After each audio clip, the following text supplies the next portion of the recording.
Afin de bien remplir ses fonctions, le conseil d'administration s'appuie sur plusieurs mécanismes de procédure assurant ainsi une prise de décision efficace. Chaque commission est tenue par la loi sur la prestation de services régionaux de décrire son fonctionnement dans un arrêté procédural. C'est le conseil qui est responsable de le rendre effectif. Lorsque les arrêtés sont clairement définis et bien compris par tous, les affaires de la commission sont gérées de façon professionnelle et ordonnée.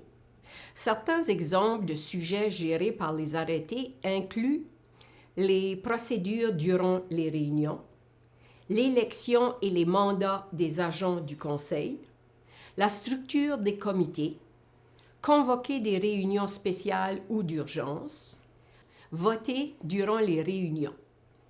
Il est essentiel que les membres du conseil d'administration connaissent l'arrêté procédural de leur commission.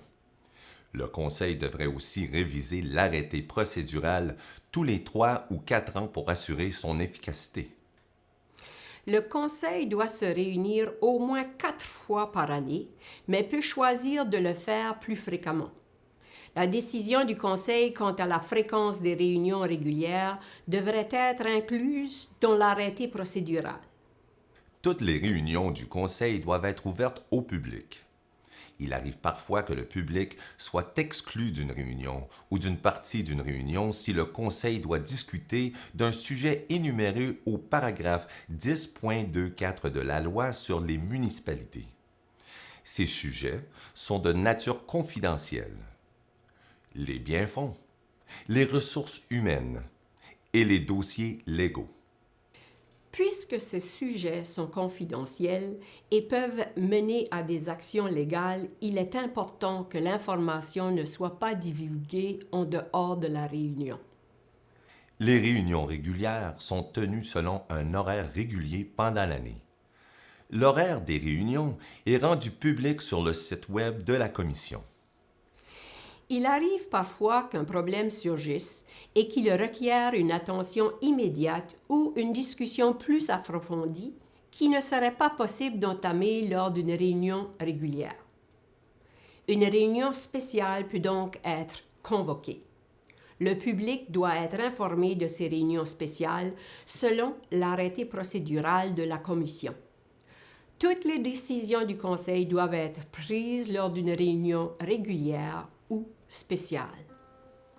De temps en temps, les membres du Conseil peuvent avoir à se rencontrer en dehors de ces réunions régulières ou spéciales. Ces raisons incluent travailler au développement du plan stratégique, tenir des sessions de remue-ménage, tenir des sessions de formation ou d'information, rencontrer des représentants du gouvernement. Il n'est pas nécessaire que ces réunions ad hoc soient ouvertes au public. Le Conseil ne peut pas prendre de décision lors de ces rencontres, mais des recommandations peuvent être apportées et ensuite être partagées lors d'une réunion régulière ou spéciale.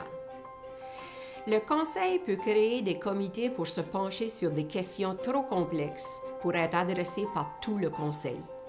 Ces comités sont formés de membres du Conseil et leur mandat est de remplir des fonctions spécifiques et de mettre en œuvre les programmes ou les projets déterminés par le Conseil. Les réunions des comités du Conseil doivent être ouvertes au public. Même si les comités ne peuvent pas prendre de décision, leurs discussions mènent souvent à des recommandations face à une décision que le Conseil doit prendre. Le Conseil devrait reconnaître le travail accompli par les comités et ne pas chercher à le reproduire à la table du Conseil. Des comités permanents sont établis pour des activités en cours de plus grande importance. Il est courant pour les conseils de la Commission de créer un comité des finances, un comité de gestion de la planification et un comité de gestion de déchets solides. Chaque commission doit établir un comité de révision de la planification pour prendre des décisions concernant la planification telles que spécifiées dans la loi sur l'urbanisme. D'autres comités spéciaux ou ad hoc peuvent être créés pour accomplir un objectif à court terme. Ces comités cessent d'exister lorsque les objectifs sont atteints. Chaque commission devrait réviser la structure de ses comités de temps à autre pour s'assurer qu'elle est efficace. Cela veut dire évaluer la nécessité de chaque comité et les coûts associés à l'existence de ce comité et déterminer comment la transparence et la redevabilité de l'organisation seraient affectées si l'on effectuait des changements. Toutes les décisions du Conseil doivent être prises sous forme de motion et de résolution. Une motion est une suggestion présentée par un membre du Conseil pour entreprendre une action quelconque. Cette motion devient une résolution quand les membres du Conseil votent et acceptent la motion. Toutes les décisions du Conseil, incluant les directives s'adressant au directeur général, doivent prendre la forme d'une résolution et doivent apparaître dans le procès-verbal de la réunion.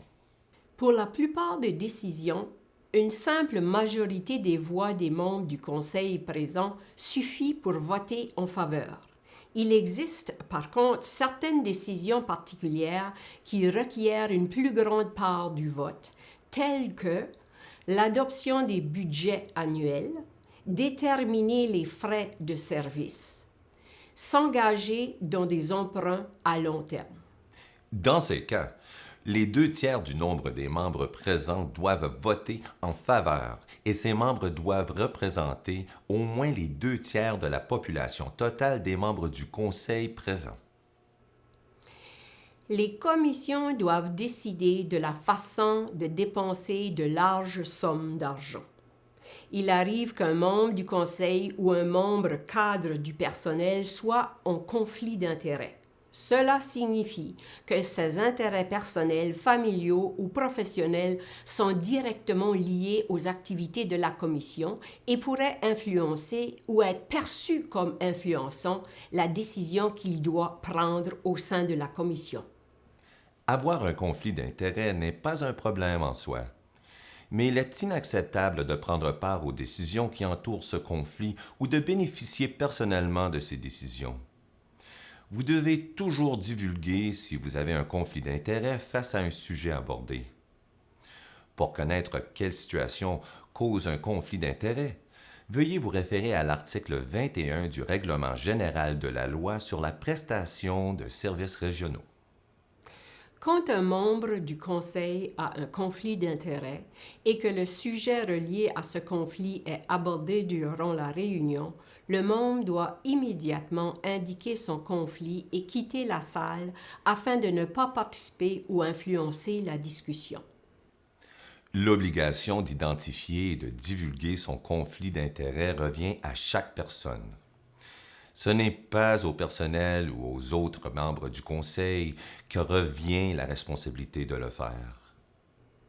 Les membres du Conseil ou les employés ne doivent pas accepter de cadeaux ou recevoir d'autres bénéfices qui pourraient être perçus comme influençant leurs décisions au sein de la commission.